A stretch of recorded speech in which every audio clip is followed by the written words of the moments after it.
right, it's Wednesday, January 3rd, 2024, and welcome to the Please Subscribe show. There's Linda, and she's having a meal. I'm going to start the day off with some Progresso home-style chicken to get those cold vibes off my shoulder. And then Linda's going to return some movies. All right.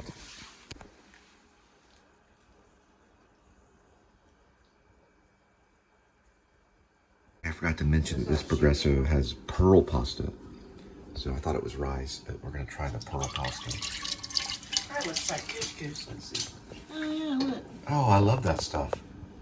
It's almost like couscous. And I'll be heating up some of this chicken and vegetables. Pearl pasta. Oh, that's what it's called. Ooh, look. Acini de pepe pasta. Acini. Acini de pepe pasta. Acini de pepe pasta. Acini de pepe pasta. There's another word I learned today. Like penny pasta has another name too. It's like Morocciolli.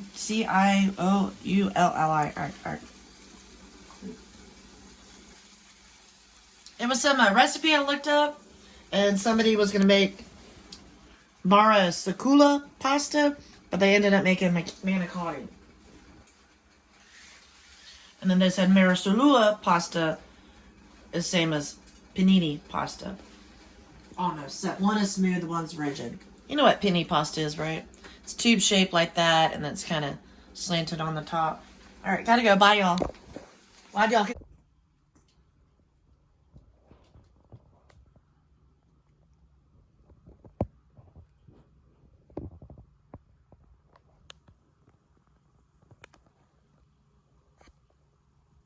All right, kitty. That's what you got. Scratch and post.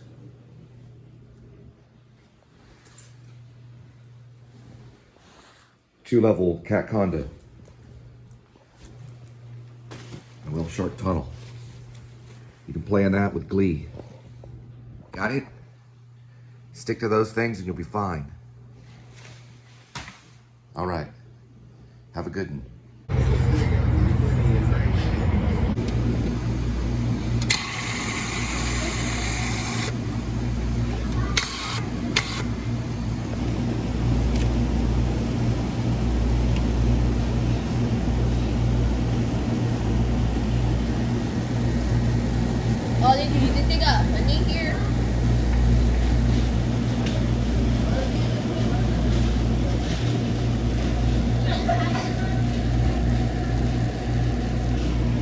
Took almost 30 seconds for the head to go down.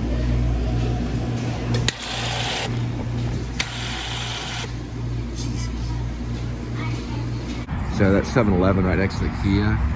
It's been there for probably more than 20 years. 7-Elevens rarely ever close down. What about Marids?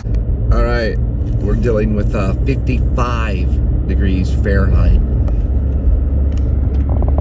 205,634 miles on the odometer. It's January 3rd, and I'm gonna say it, 2024. Four. It's like in golf. 4. All right, and talk a little bit about acting. Hi, I'm Cole Spivey. So I'm gonna talk about acting. I got involved in acting in my high school drama classroom and just fell in love with it. And I was hanging out with a lot of dangerous people in Dallas that were like a bunch of club kids that were into a lot of bad stuff. So I made a pledge, I guess you could say, to God, that I said, well, Lord, if you allow me to tell the story, I promise to be good and, stop hanging around those types. So I've been doing it for a long time. I guess that was 30 years ago. God, please don't tell me. No, more than that. 2003, 2013. Yeah, 30 years ago. Okay, so I've been struggling. But I met Norm Alden when I was very young. I was probably almost 19. I was in that high school drama class in Pascal. Same school that Taylor Sheridan went to, that wrote Sicario, one of my favorites, and also he wrote Hell or High Water. He wrote a lot of good stuff. He was a soap opera actor, and he also did television and cable, and then eventually rose to fame by being a great screenwriter. I don't know if he had Bob Reed's class, creative writing class. If I ever meet him, I'd like to ask, because the rumor is he went to Pascal. It's in the, I think it's in the Wikipedia, or it's in some bios on Taylor Sheridan.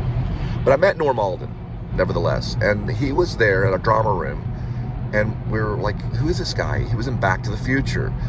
He played the guy behind the bar that wore the life vest. I'm not sorry, no, he didn't wear a life vest, I'm sorry. Michael J. Fox wore the life vest. Well, it wasn't really a life vest. He had the line about the life vest. Now we know who he is. So he worked with Spielberg. It's a big deal. He also was a voice in Transformers. He played one of the, I don't know if it was, I thought it was Optimus Prime, but it's actually, he played, I can't remember the exact character he played. He played one of the Transformer characters. I think it was either good or bad, I don't really remember. But we met him when he talked about it, having his son and playing the guitar and all that. I just remember all the stuff about him. He said, if you're gonna do it, then keep doing it. And he looked right at me. Out of all the people in the classroom, he said, if you're gonna act, then keep acting. That's what he looked right at me. I thought, great, I've been selected. So I knew for sure that this was serious.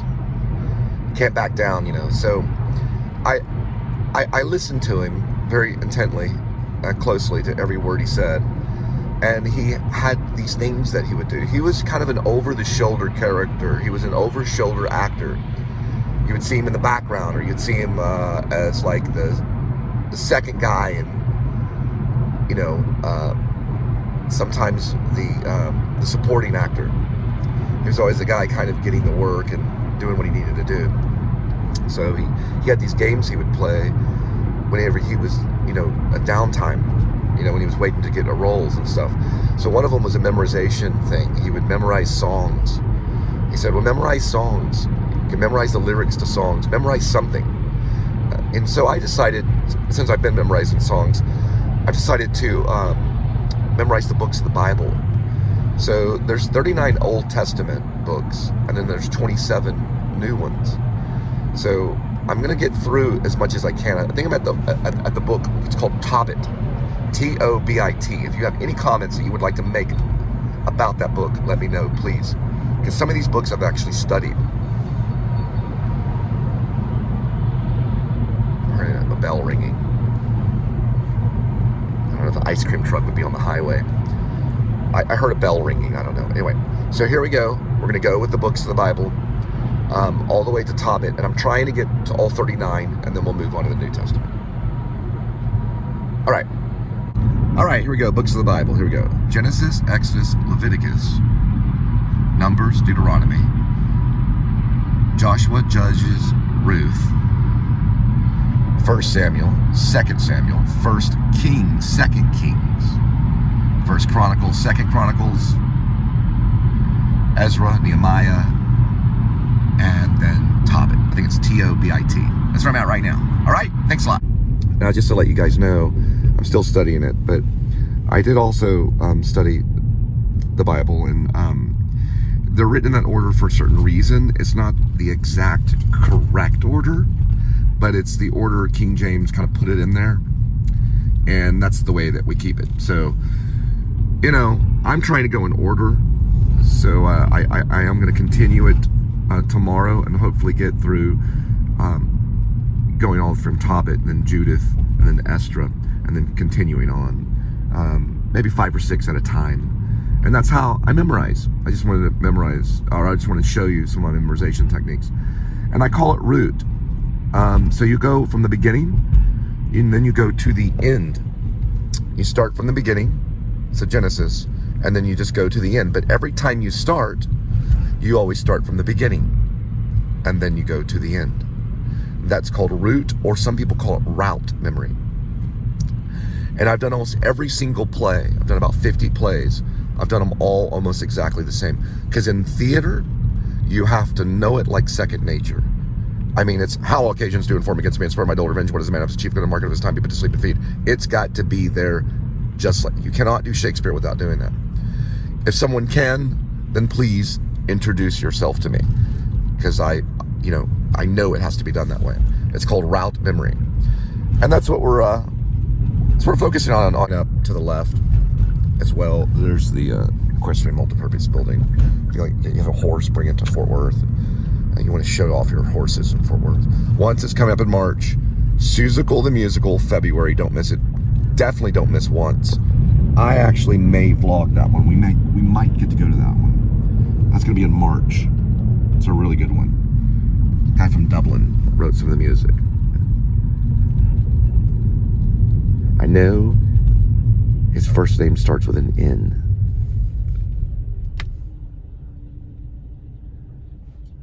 Because I looked it up the other day. And his last name starts with an H. No, it's Glenn.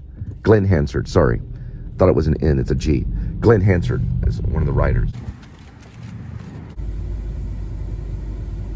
All right, first delivery is 5:57, 5 minutes, 1 mile.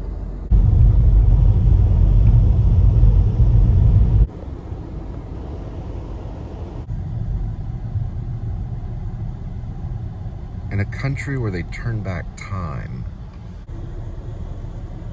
All right, so Grace, a.k.a. Werevlog, after the Bell at Bar Talk, and Vlog Pyra, and then of course Grim Vlogger gets killed by the werewolf in the beginning. You only see the shadow of the werewolf. It cuts to the cat, and then this little echo speaker, it's like a smartphone speaker, or it's not a smartphone speaker, it's just like a Bluetooth speaker, goes off playing Al Stewart's Year of the Cat, and the cat comes running up for the cat food. I mean, it's diegetic music, so it doesn't have to be non-diegetic there, but I just thought that was an idea. And then, the cat eats his cat food, and then we cut to the life of Lipone, Grace Lipone, and of course, Rainy Love. So then we go through a few fight sequences, and then, of course, that would be filmed last.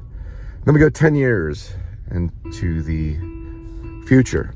He's Grace Lipone is basically nearly 50, and he's retired, living on a ranch, kind of out of shape, not miserable. He still kind of works out a little bit, but takes care of the horses and things like that.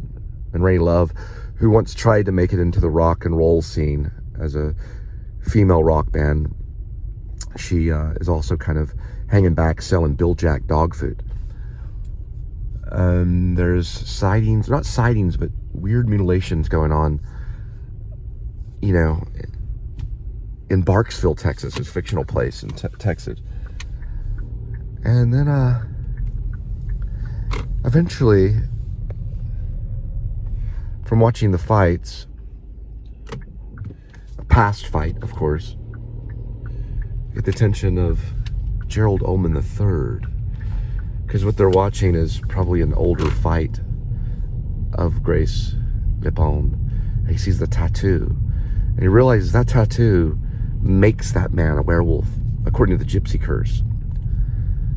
And so he must fly to the United States of America to investigate this possible werewolf. And there's our story. Of course, you got to bring along John Blacksmith, hopefully Post Malone, who is this crazy guy in Oregon who makes silver weaponry just for killing the lycanthrope. These are really nice, by the way.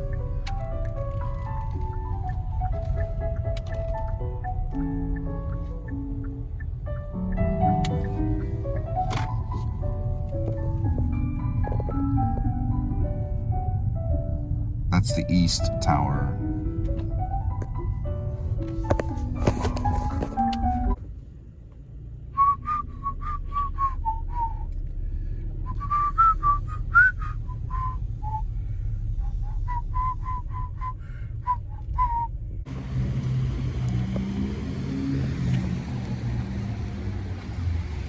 Where is the... Oh, it's way over there. Okay.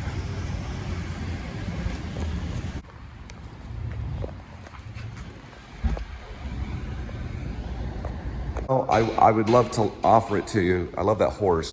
So when Lottie was talking about the pizza, and I was like, it's top secret, you know? It's how good it is. It's that good. People don't know. But people talk about it. They all know.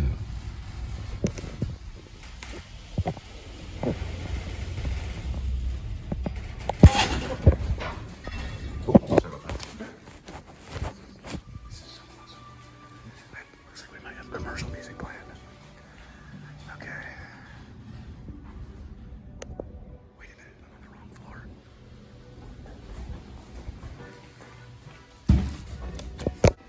All right. Looks like it says 1 Montgomery Plaza, a private residence of Fort Worth. This place has class. Lots and lots of class.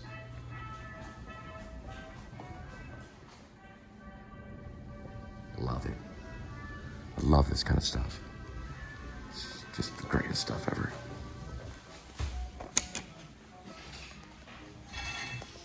I always notice these little blankets they put. Trying to get this one. Pretty sure that's correct. Yeah, these blankets they put in here, there's gotta be a reason. Everyone knows. Leave a comment. I'm trying to figure out.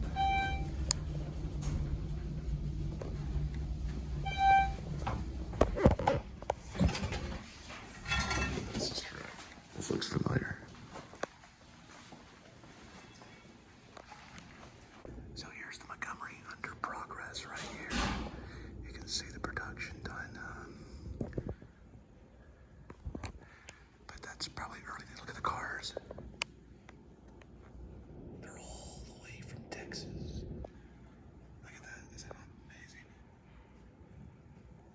Back probably the 30s. This place has history. Look at that. Woody Guthrie was probably still alive then.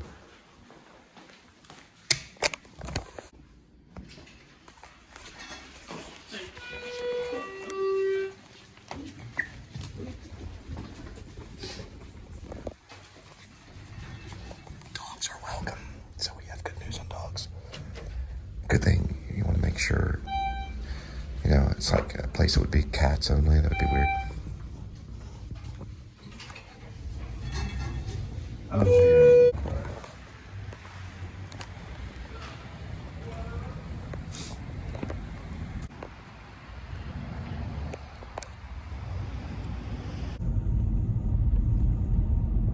There it is. Great apartment complex with restaurants at the bottom. It's a Pi 5 right there. The very corner, they've got Velvet Tacos open really late. And then on the other side, they have some Asian places. It's like a Mongolian grill kind of thing.